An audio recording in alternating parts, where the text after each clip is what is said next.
हर साल की तरह इस साल भी बजट 2025 की घोषणा हो चुकी है। इस बजट में म्यूचुअल फंड उद्योग के लिए कुछ महत्वपूर्ण बदलाव किए गए हैं, जिनका निवेशकों पर सीधा असर पड़ेगा। आइए इन बदलावों और उनके संभावित प्रभावों पर एक नजर डालते हैं। इस बजट में इक्विटी म्यूचुअल फंड में निवेश पर कोई बड़ा बदलाव नहीं किया गया, यानी इक्विटी फंड्स पर लगने वाला टैक्स पहले की तरह ही है।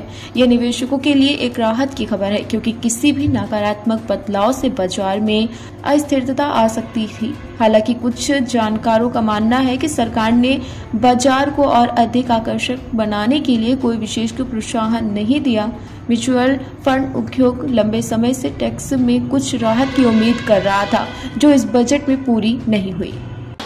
मैं नेहा जाकुरिया, फाइनेंशियल एडवाइज़र। इस बजट 2025 में हमारे इन्वेस्टमेंट पर्सन्स का बहुत बेनिफिट है। अब हम लोग 12 लाख तक की इनकम टैक्स में निल है हमारा टैक्स रिटर्न।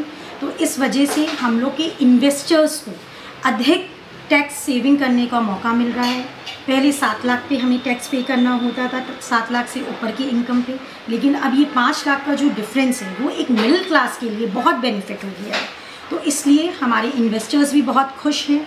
हम लोग के लिए ये एक बहुत पॉजिटिव पॉइंट आया है 2025 बजट के लिए।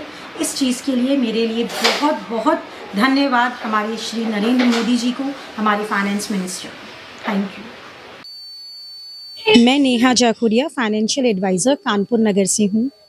मैं सबसे पहले अपने प्रधानमंत्री श्री नरेंद्र मोदी जी का धन्यवाद करती हूँ। 2025 बजट वैसे तो मिडिल क्लास पीपल के लिए बहुत अच्छा उन्होंने भेजा है, लेकिन हमारी इन्वेस्टमेंट म्यूचुअल फंड में अगर हम देखें तो इक्विटी म्यूचुअल फंड में कोई भी चेंज नहीं आया है।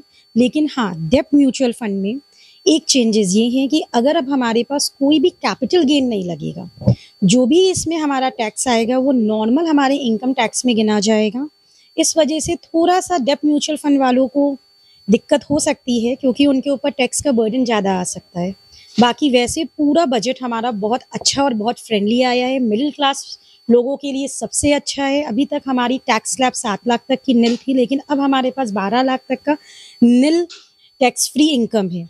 तो ओवरऑल हमारा बजट बहुत अच्छा है। इसके लिए मैं लाख लाख धन्यवाद करती हूँ अपने योगी जी से भी, मोदी जी से भी, और हमारी फाइनेंस मिनिस्टर श्री सीतारमण से भी।